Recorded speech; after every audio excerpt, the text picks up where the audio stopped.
What if the single best financial decision you ever make happens right now in your 30s? Most people spend this decade feeling behind on savings, behind on investments, behind on some invisible timeline they never agreed to. But here's what almost nobody tells you. Your 30s are not too late. They might actually be the perfect time. Think about what you have right now that you didn't have at 22. You have income, real income. You have some life experience. So you're not going to blow your first paycheck on something you'll regret. And you still have time, decades of it, for compound interest to do the heavy lifting for you. Let's paint the picture. You're 32.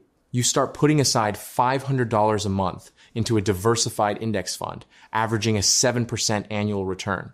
By the time you hit 62, you're looking at roughly $567,000. That's not a lottery ticket. That's math. That's patience. That's what starting in your 30s actually looks like. Now, compare that to someone who waits until 42 to start the same habit. Same $500 a month, same return. By 62, just under $260,000.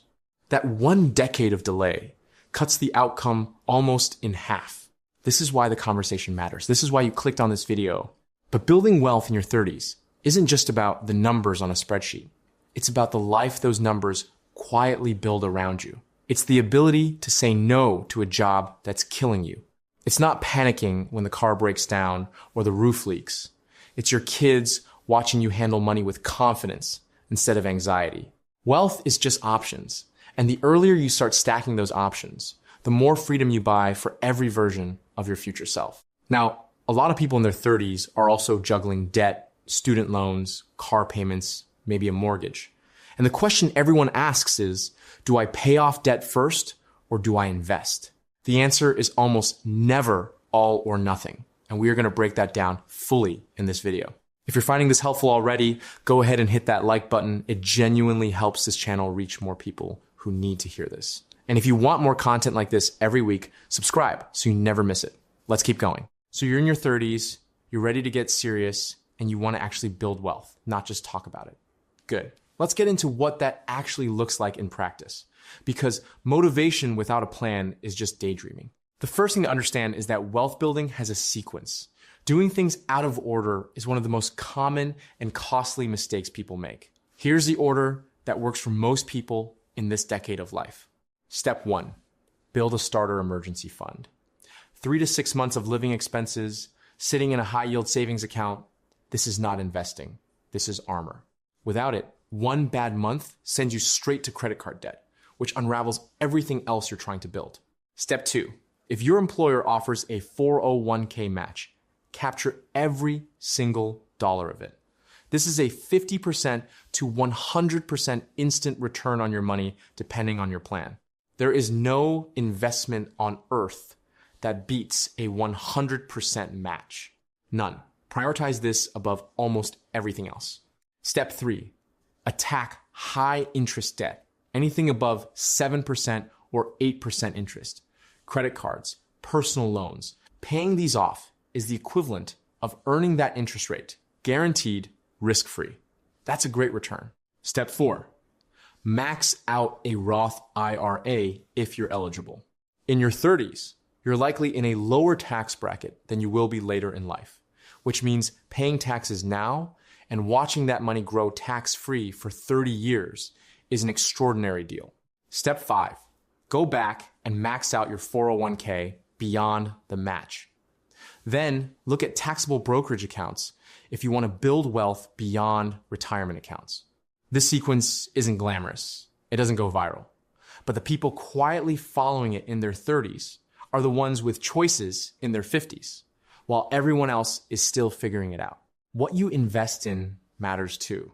For most people in their 30s, low-cost index funds are the smartest starting point. You get instant diversification, rock-bottom fees, and returns that beat most active fund managers over the long run. You don't need to pick stocks. You don't need to watch the market every day.